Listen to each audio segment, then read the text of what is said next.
Greetings, unsettled souls. Guess what? It's time for the correct views.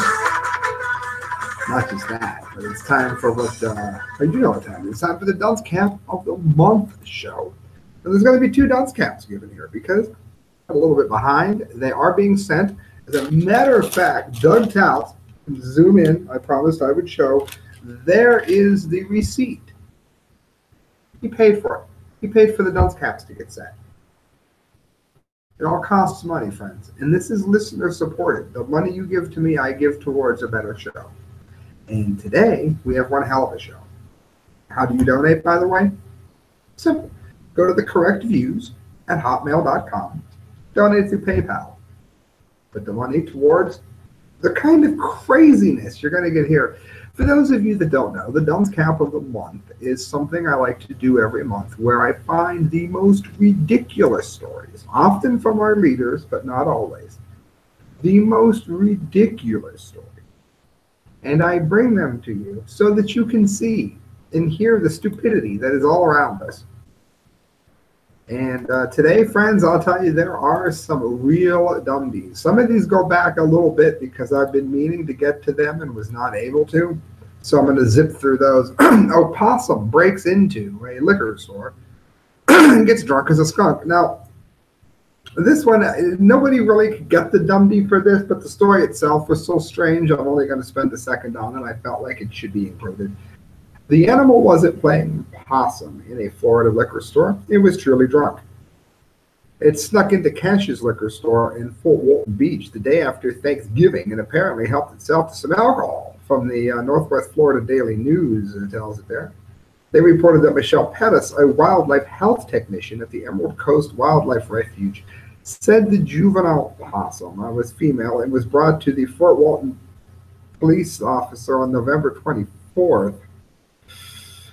It was found next to a shelf with a cracked open liquor bottle with nothing in it. Assuming the possum drank it all, he brought her to us and looked over, and she was definitely acting normal. So I guess it wore off. They gave it many fluids and sent it on its way. It gets stranger. How about this? This is from the Mirror. Freakish ex-soldier who injects himself with homemade muscle bulking brew faces having his bazooka arms falling off. Now, there are those that don't like to work out. I get it. I really do. I get it. And there are those who do that where they bulk up and they inject themselves full of God only knows what, and it costs a fortune to make it look like they were big. That is also very common. What this idiot did, Krell Terrence, 21, is much more bizarre. He has huge Popeye biceps, but concerns have been raised that he posted on his Instagram that his bazooka arms are about to fall off, and he's not going to stop. That's what's most messed up. He's using a toxic vegetable oil combination for this. Just listen. He was branded a freak after injecting himself with a homemade muscle building brew, and he has been warned that he faces amputation with his arms. He's a Russian national, and he has gained notoriety for his Popeye-style biceps after using chemicals to bulk up his muscles, but now he's worried they're falling off. Despite disturbing images that show his biceps with a red and purple discoloring, he plans to continue injecting himself with this homemade potion. Now, all of that discoloration is basically his arms rotting away. That's what that is. That is not a bruising. That is rotting. Again, trying to cut corners, not wanting to lift weight. It says the Popeye arms were created by injecting dangerous chemicals into his muscles. The brew is synthol. It's made from olive oil, lidocaine, and benzyl alcohol, for those of you that would like to make some of your own and have your arms fall off too. Russian media have reportedly accused him of trying to become a freak as he tries to chase Instagram glory. It's like the Tide Pod eaters here. Krill has previously been warned about paralysis, but now a top medic said that the threat is even greater. Worse than being paralyzed, I guess. Clearly a real winner there. His doctor is Yevgeny Lilin and said it's not immediately, but he likely faces amputation in the future. One day abscesses will develop, then inflammation, and he will be at risk of a stroke. That's what we see from people that use CoRReCt in Russia as well, the heroin substitute. The bad thing is that already injected synthetanol or its equivalent will remain in the muscles for the next 5 to 7 years, even if he stops doing it now. Look at those arms. He's in deep trouble for his stupidity here. He is said to have already injected himself with 6 liters of the dangerous liquid, and it has increased his biceps to 23 inches. He has made it clear that he plans to stop at 27 inches, and he wants to do the same thing. He calls it improving his back, chest, and shoulders. Oh, right near the heart. That's a good idea. He wants more than 1 million subscribers on Instagram. And he's said he's interested in trying to become a porn star. Yeah, because we all want porn stars with no arms. Inside of the arms of this man are already pathologically changed tissues that looks like jelly with insertions. They are aseptic or inflammatory. So far, they are abscesses. They consist of either oil or blood from damaged vessels, and they cannot be moved. For a while, he was doing injections every day with a 20-meter syringe, and he said if he had used the synthol, the real stuff, it would have cost about 400,000 rubles. This only cost 4,000 rubles, and he said he doesn't feel any discomfort in his arms when he's doing it. He's got 106,000 subscribers. Friends, that's the kind of stupidity that you just don't see every day. I'll be honest, you just don't see it every day. And it gets worse. They get progressively worse all the way up to the big dumdy, friends. If you're still with me, make sure you type in the comment line, I'm still with you. How many of you are staying with me? How many of you want to hear just how stupid people can get? Well, we're going to go ahead and show you. This is from Yahoo News. Wisconsin man fleeing police crashed while checking his cell phone. This is something that Christelle might have done, I have to admit. Milwaukee prosecutors say a man who led police on a high-speed chase told the arresting officers that he crashed his minivan because he became distracted checking his cell phone for directions. A nice getaway plan there. Told you it was the dunce cap of the month. The Milwaukee District Attorney's Office said in a criminal complaint released Friday that the 20-year-old Logan Michael Brandenburg made the comment unsolicited while he was being transported from the hospital to the county jail. His fight-or-flight mentality kicked in, and the West Allis police officer attempted to pull him over. Instead, he just plunged into an embankment, and now he faces charges of, you guessed it, 2 felonies. Also from Yahoo News, topless feminine activist tries to snatch Jesus from the Vatican crib. This was sent to me by a listener, and I had to get to it, even though it's a bit dated. It's from Christmas. A topless activist from the feminist group Femin tried to snatch a statue of the baby Jesus from the nativity scene at St. Peter's Square on Monday. It was stopped as police as she grabbed it. A Reuters photographer said the woman jumped over the guardrails and rushed onto the larger-than-life nativity scene, shouting, "God is a woman."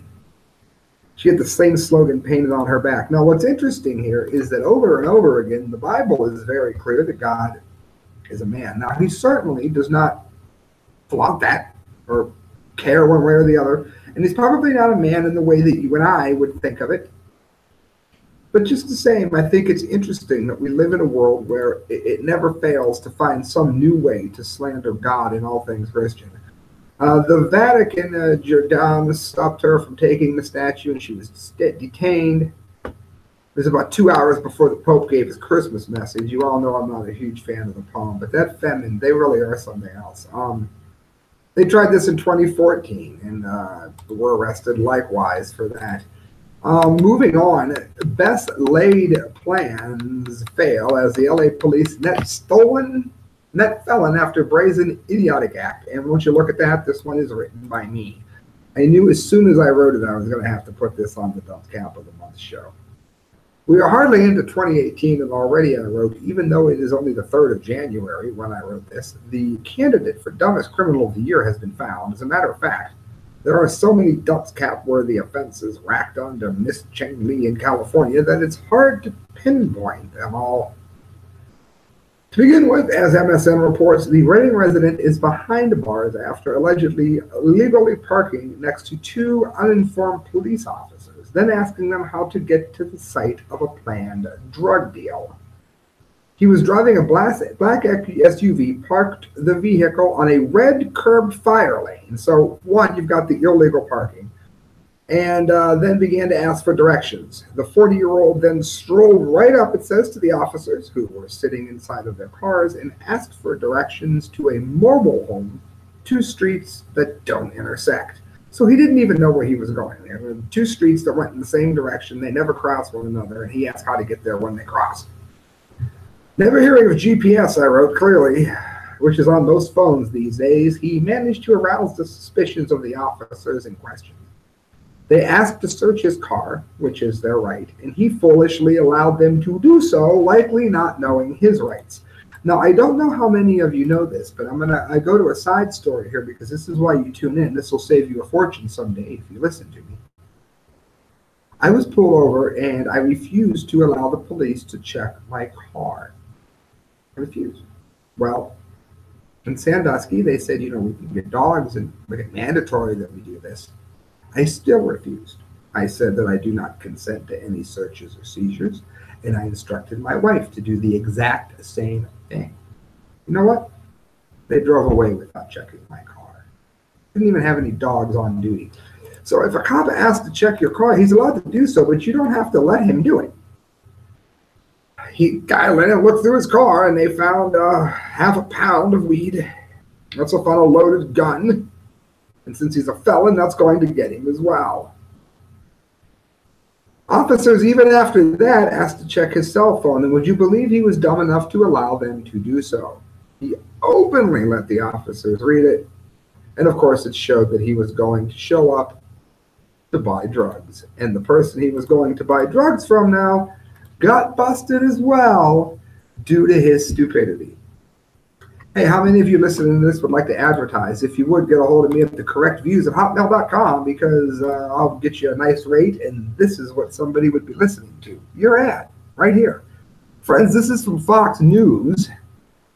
Teenager broke into a Texas home, watched the mom and daughter sleep, and left behind a stain. What a man. Look at him. What a piece of work there, Mr. Terrell Morgan, 17.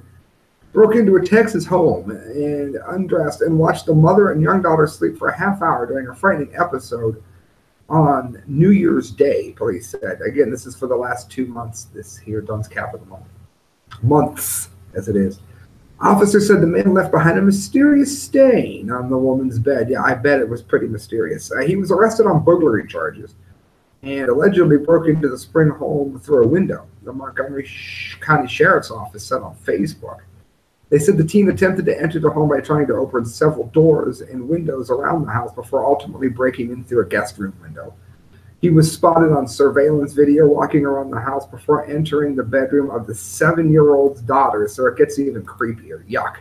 The 7-year-old girl was not sleeping in the bedroom at the time and was actually with her mother in the master bedroom. The man identified as Morgan was seen walking into the master bedroom. He stayed there for about a half hour. And he leaves the room, his pants are off, and he's wearing a dress partially pulled up to his knees. What a piece of work. Child molester, mother, would-be rapist, dress-wearing, stain-leaving mofo. Try to say that twice. The homeowner told deputies that the stain was found on the bed when she woke up, and it was not there when she went to sleep. And it's not the first time this man had entered the home. He broke in on November 24th as well. He left fingerprints on a water bottle, and it had matched a previous arrest, and he's in jail on $250,000 bond, friends. Going on with Fox News for some more weirdos for our dunce cap of the month here. Alabama man accused of sexually molesting a horse. Oh, Wilbur, you wouldn't believe what they did to me, Wilbur. Oh.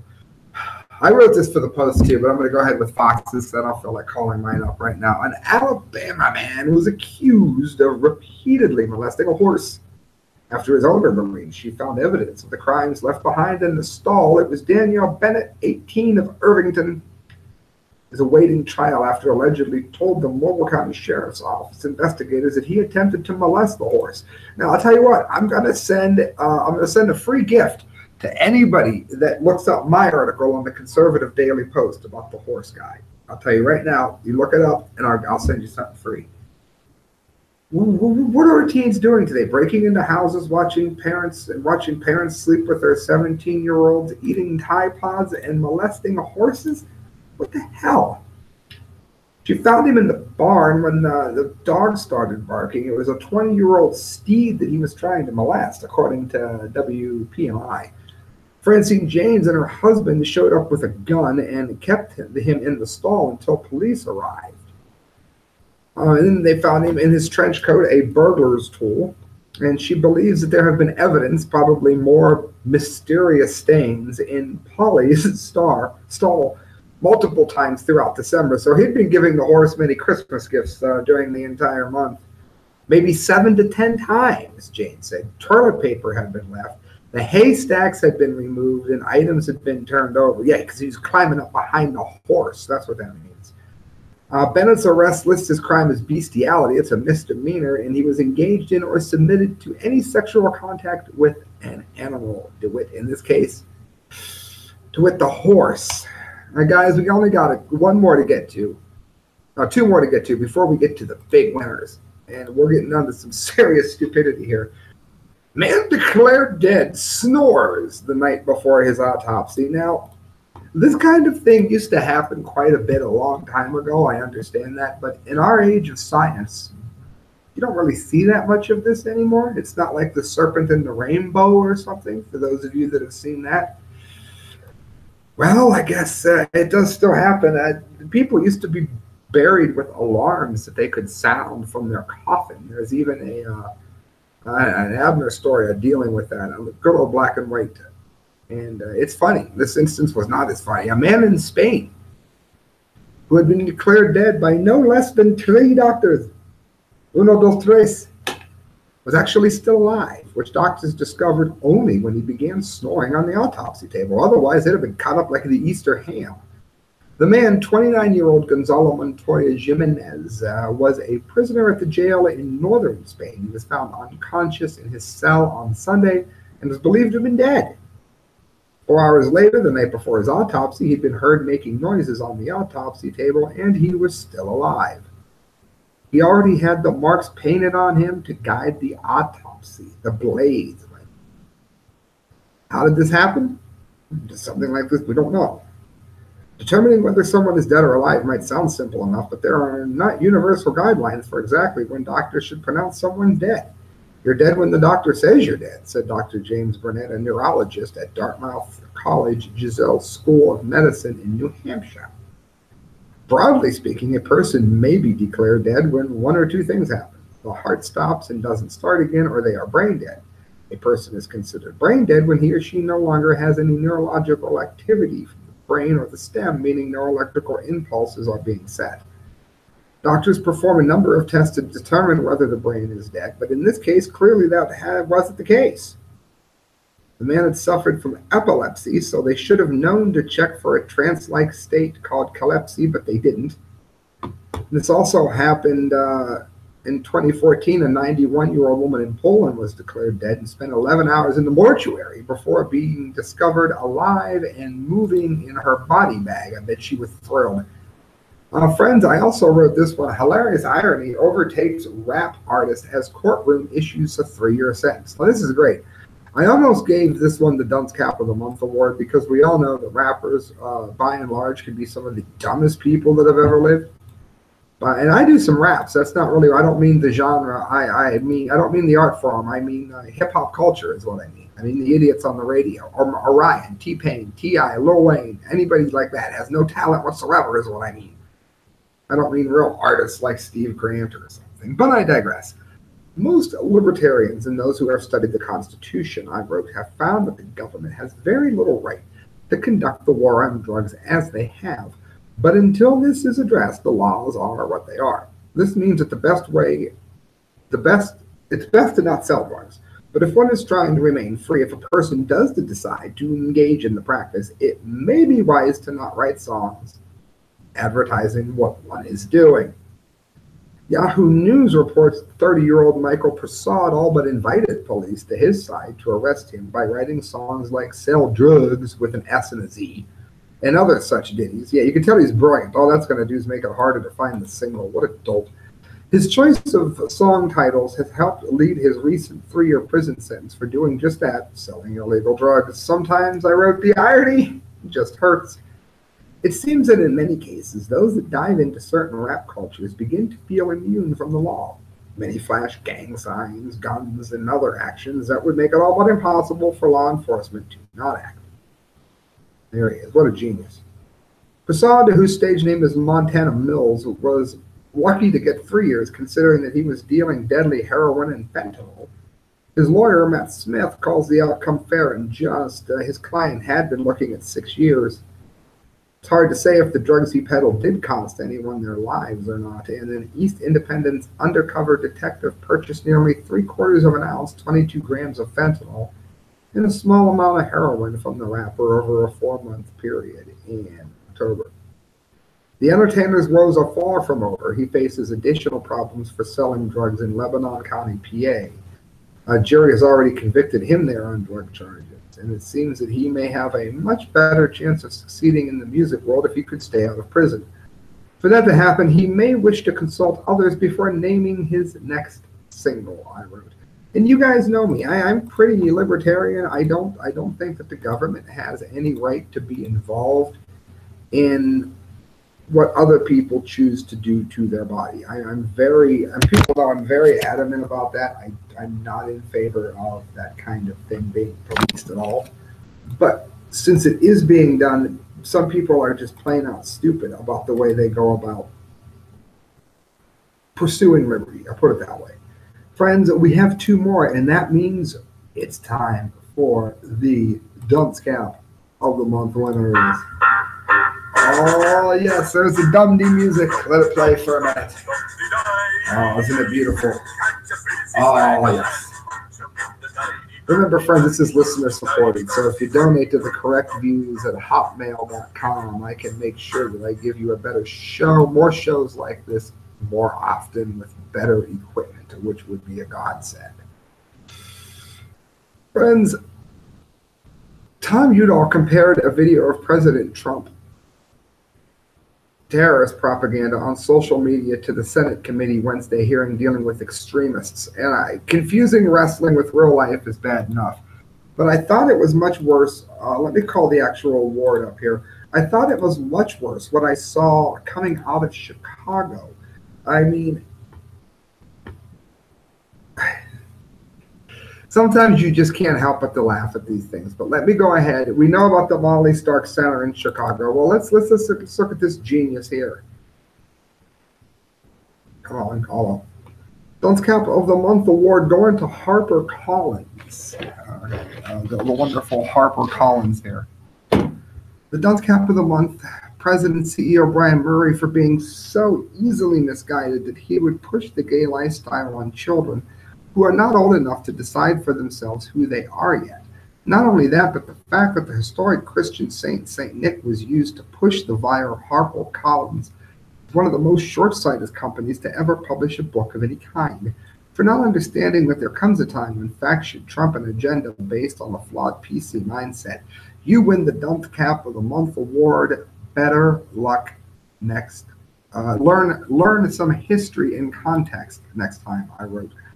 That is one of them. I have to make the cap for that, and you will be seeing that when I do the next month's show. But this will be mailed immediately. How about picking somebody for ethics? Oh, right, I didn't hit screen share on that. You guys didn't get to see this, unfortunately. Let me fix that. There you go. Yeah, there's his. Now here's the other one. How many of you heard about William and Mary College giving an ethics honorary to somebody with no ethics. Oh, you think I'm kidding? I'm not kidding. Look at this. If a blind man was given the keys to a car and told to give a driving lesson, it would make very little sense to anyone reading this. Even fewer would sign up for the course, and virtually no one would suggest that there was any logic to it. However, in the event that such a thing would happen, it would certainly make a lot more sense than what is being reported today regarding disgraced former FBI Director James Comey. Comey is joining the faculty at the alma mater college in Raymond Marion, plans to teach a course on ethical leadership at Williams Washington Sterling, and this coming fall makes about as much sense as having former President Bill Clinton preaching a sermon on the importance of sexual purity. I wrote, for Comey is one of the most unethical men to ever step foot into the FBI. How a man who was fired by a sitting president and non-tenured position as an executive professional in education is a testimony to how far the nation has fallen. How can a man so devoid of ethics be part of a class where ethics is the topic? I am thrilled to have the chance to engage William and Mary students about a vital topic of ethical leadership, Comey said in a statement. He should be equally thrilled that he is not in prison for what he did and how he decided not to charge Mrs. Clinton before he ever spoke to her. His own memos convey that this happened. Ethical leaders lead by seeing above the short term, above the urgent or the partisan, and with a higher loyalty to lasting values, most importantly, the truth. Building and maintaining that kind of leadership in both the private sector and government is a challenge for our time, and there is no better place to learn this from than W&M Washington program, he added. How lightning did not come down to strike him down remains a mystery, I wrote. These words are coming from a man who President Trump said lost the confidence of everyone in Washington, D.C., Republican and Democrat alike. If there is any logic still in our colleges, perhaps he will be treated as he was at Howard University, where chants of "Get out, James" were heard. Go, James Comey, you're not a homie, were being shouted as he tried to speak. In a nauseating statement, the college's president, Tyler Revley, who's getting the Dunce Cap of the Month that you're going to see here, said in the statement on his own that over the years, he has been deeply committed to his alma mater. He understands the core of being that the leaders must have an abiding commitment to ethical behavior and sacrificial service. If we have a good government, our students will benefit significantly from the experience and wisdom. Well, so much for Revley's credibility, I wrote. In closing, the fact is that there's very little moral worth in James Comey at all. For him to be teaching this class is something that future generations will mock our current time period for. Then again, there will be so much to mock that they may never get that far down the list. And I'm now going to show you what I am sending them. I'm going to just go through the images, and I'll let you know what each one says here as they go. All right, this little green guy here says, how did one who was already to clear Mrs. Clinton before he spoke to her chosen? Dude in the orange here says, how can a man devoid of ethics be chosen? This very angered lady here said, the college has lost all credibility. And this very Hillary Clinton-looking creature here says, how did a man who made the FBI political get picked? Now, many people will find this to be a pretty prudent question. Well, how does someone get to teach ethics when they have proven that they have no ethics? This isn't something in school, I think, that is just in a random class that doesn't matter. This is supposed to be showing generations that normalcy and decency means something in politics. And I hate to be the one to tell you, but this is not exactly the way that that lesson gets taught. And I think there's a lot of people who would be quite surprised to learn that. I'm going to go ahead and show you guys this. I'm going to go ahead and get this sent out. I might send this one instead of the one that I showed you. I'm going to read you the Dunce Cap Award for it real quick. It's for the Molly Center. I think this is better than the Gay Santa. The Dunce Cap, let me go to screen share. Then I'm going to log off here for everyone. The Dunce Cap of the Month goes to, again, it's 2 months this month. January, February, to the doltish people at Chicago's Molly Center. Only a mindless, thoughtless group such as yours would move to stop Greg Schiller from housing the homeless during relentless, unforgiving ice storms. While his home may not meet your overly restrictive mandates, you could spend a bit of time reading the Constitution and seeing that those who are homeless should be 100% free to make their own decisions when it comes to sleeping arrangements and their risks. It is not up to anyone in the government to decide that. Now, what happened was, for those of you that don't know, the city told a man that he could not have slumber parties for the homeless to prevent them from freezing to death, because they should stay at the shelter, which of course was full and people froze to death. So I made this cap. This will be going to them. Once again, same way. I'll loop around and let you see. There's a snowman with freezing, shivering letters saying, I didn't used to be a snowman. I froze thanks to city codes. There's a tombstone, R.I.P. Homeless Joe. And it says, the odds of this are far higher than a fire at Greg Schiller's house, which is the man who was being a good Samaritan. Of course, no slumber parties.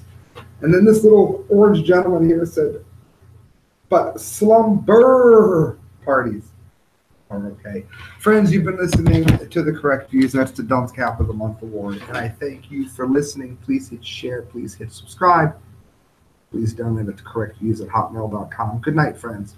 God bless.